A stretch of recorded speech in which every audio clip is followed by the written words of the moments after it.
4월 9일 오늘의 말씀은 창세기 22장 1절에서 24절입니다.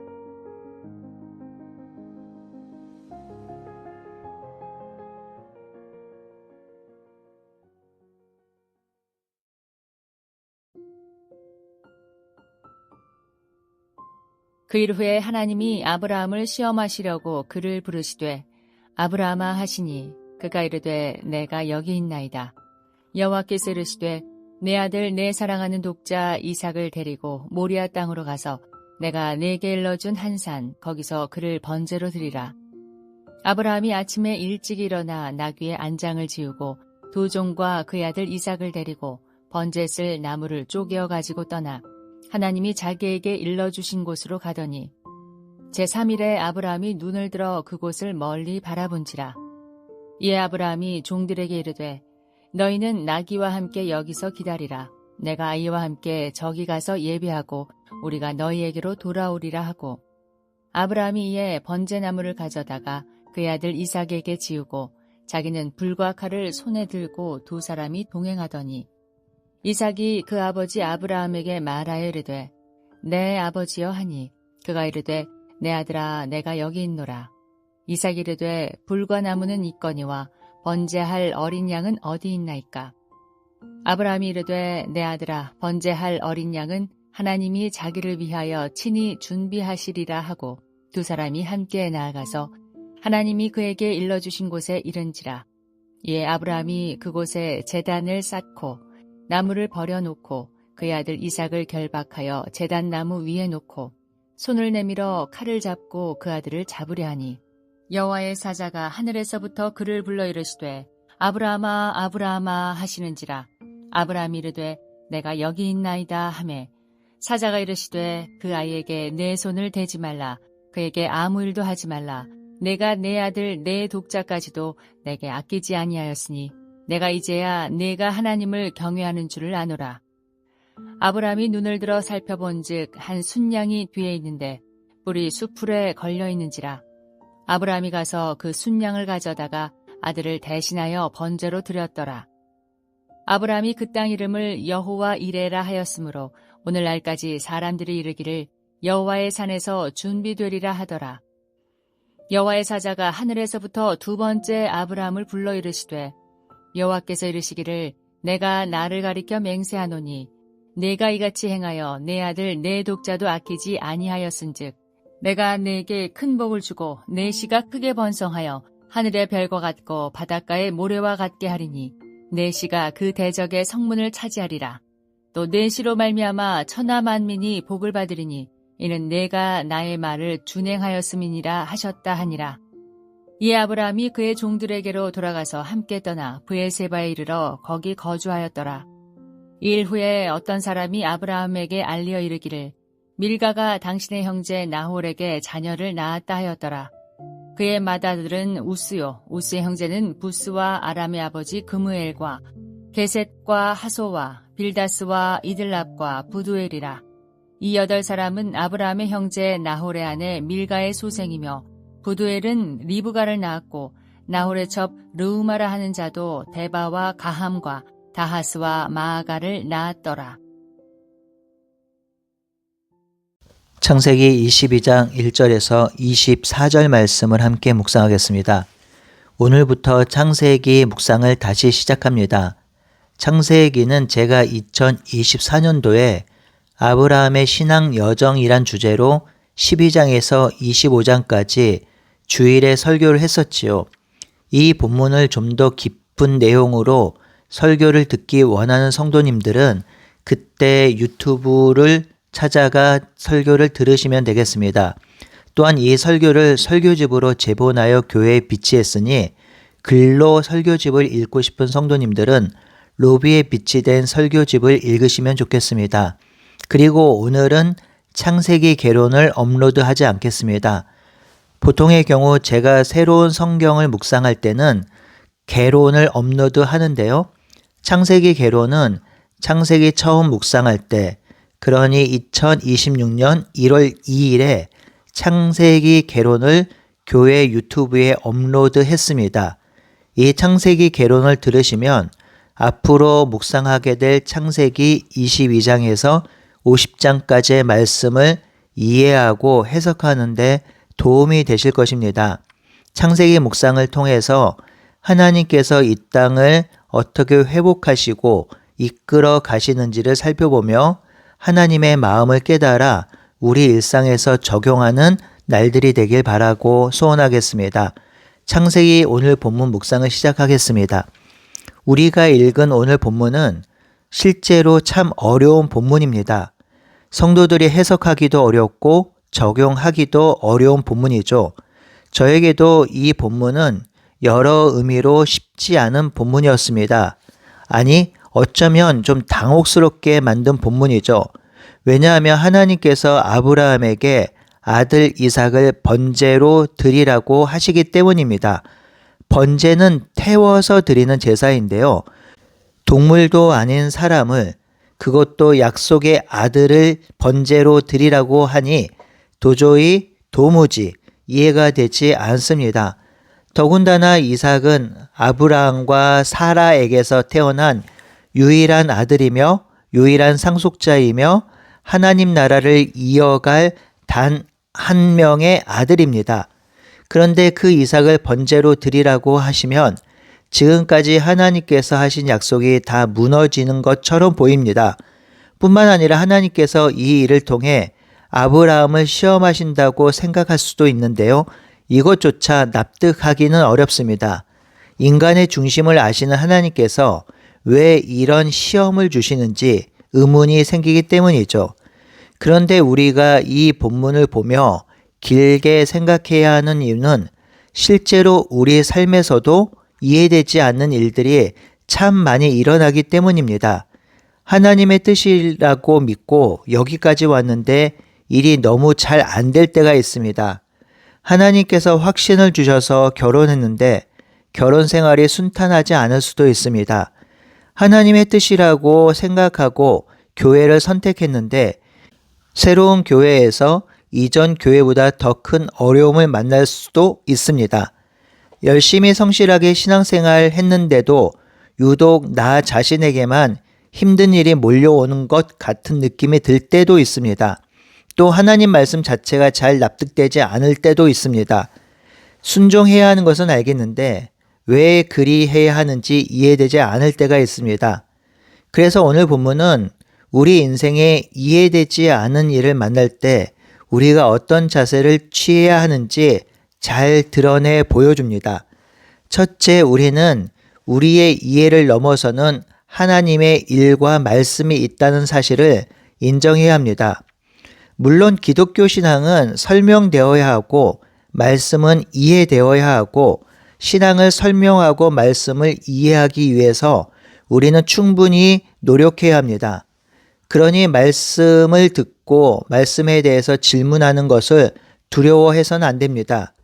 교회가 덮어놓고 믿음으로 믿으라고 하는 것은 올바른 방법은 아닙니다.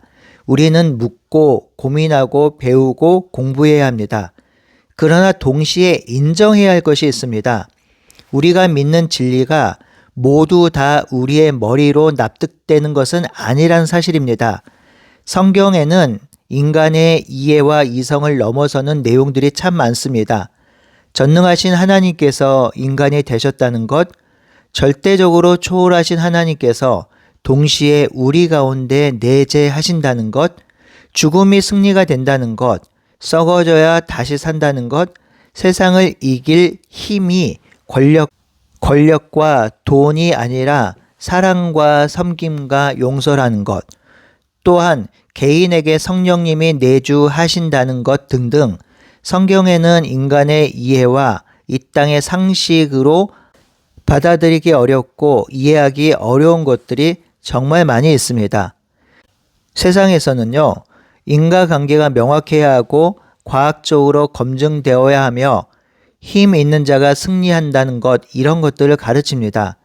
그러나 성경은 정반대의 길을 가르칠 때가 많습니다. 그러니 우리는 먼저 신앙의 길에는 이해되지 않는 일들과 아이러니가 많다는 사실을 인정해야 합니다. 그렇다고 이해하기를 포기하라는 말은 절대로 아닙니다. 오히려 그렇기 때문에 더 깊이 묵상하고 공부하고 연구해야 합니다. 왜 이런 말씀이 주어졌는지, 왜 이런 일이 내 삶에 일어나는지 계속 고민해야 합니다. 그럼에도 끝까지 다 이해할 수 없다는 것도 받아들여야 합니다. 하나님께서 이사야를 통해 말씀하신 것처럼 하나님의 생각은 우리의 생각보다 높고 하나님의 길은 우리의 길보다 높습니다. 그러니 이해되지 않는 일을 만날 때 우리의 한계를 인정하고 하나님 앞에 겸손히 엎드려서 하나님의 지혜를 구해야 할 것입니다. 둘째, 이해되지 않는 일을 경험할 때 우리가 가져야 할 태도는 주님, 제가 여기 있습니다 라는 것입니다. 창세기 22장에서 반복되는 아브라함의 말이 바로 이것입니다. 하나님께서 부르실 때 아브라함은 내가 여기 있나이다 라고 말합니다. 하나님의 사자가 급하게 부를 때도 그렇게 말을 합니다. 아들 이삭이 부를 때도 그렇게 대답합니다. 창세기 저자는 아브라함의 삶의 태도를 이 한마디로 보여주고 있습니다. 주님, 제가 여기 있습니다. 이 말은 전능하신 하나님 앞에 선 인간의 가장 근본적이고도 겸손한 대답입니다. 하나님을 하나님으로 여기고 나를 그 앞에 선 피조물로 인정하는 자세이지요. 이 대답은 아브라함만 한 것이 아닙니다. 모세도 떨기나무 앞에서 내가 여기 있나이다 라고 대답했고 이사야도 하나님의 부르심 앞에서 내가 여기 있나이다 나를 보내소서라고 응답했습니다. 하나님 앞에 선 사람들의 공통된 자세가 바로 이것입니다. 사실 하나님을 안다는 것은 단순히 하나님에 대한 지식만을 쌓아가는 것이 아닙니다. 그 지식을 많이 쌓는다고 하나님을 다 잘 안다고 할 수 있는 것도 아닙니다. 하나님에 대해서 많은 말을 할 수 있다고 해서 하나님을 많이 아는 것도 아닙니다. 하나님을 안다는 것은 하나님 앞에 서는 것입니다.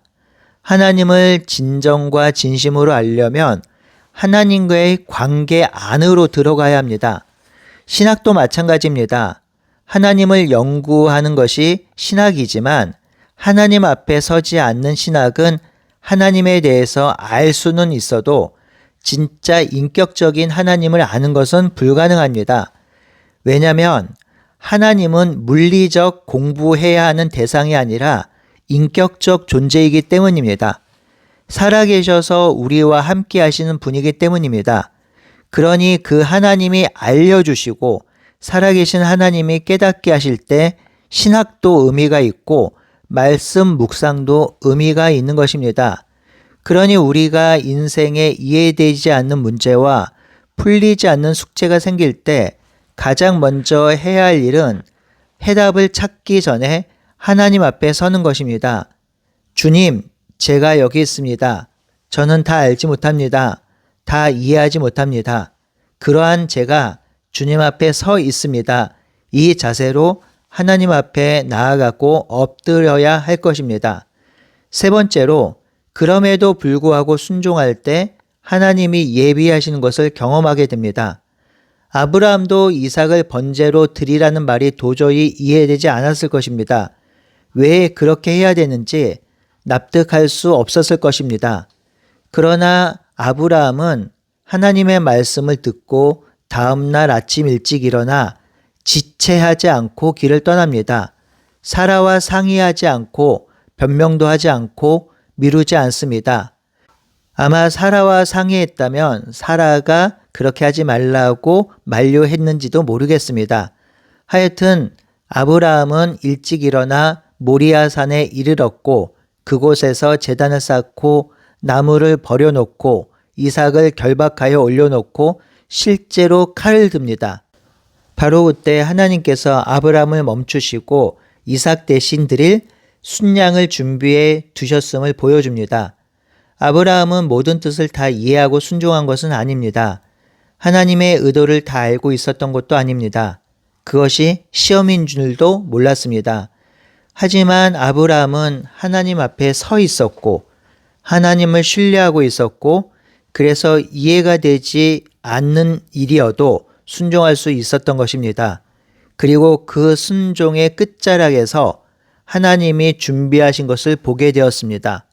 성도 여러분, 우리의 삶도 그렇습니다. 우리가 왜 이 일을 겪는지, 왜 이 어려움을 겪는지 다 알지 못합니다. 왜 이 어려운 길을 걸어가야 하는지, 왜 하나님이 그렇게 말씀하시는지 다 이해하지 못합니다. 그러나 그럼에도 하나님을 신뢰하며 순종할 때 하나님이 예비하신 것을 경험하게 됩니다. 하나님께서 준비하신다는 것은 하나님께서 실제로 일하신다는 뜻인데요. 우리가 다 깨닫지 못하고 우리가 다 이해하지 못해도 하나님은 이미 앞서 가시며 우리의 인생과 삶을 준비하고 계십니다. 사랑하는 성도 여러분, 성경의 진리도 우리 인생의 현실도 이해되지 않는 일들이 참 많습니다. 그러나 그때 낙심만 하지 않기를 소망합니다. 이때 우리의 한계를 인정해야 하지요. 그리고 하나님 앞에 서서 주님, 제가 여기 있습니다 라고 서야 합니다. 그리고 그 앞에서 겸손히 서서 묻고 배우고 기다려야 합니다. 그리고 끝까지 다 이해할 수 없더라도 하나님을 신뢰하고 순종해야 합니다.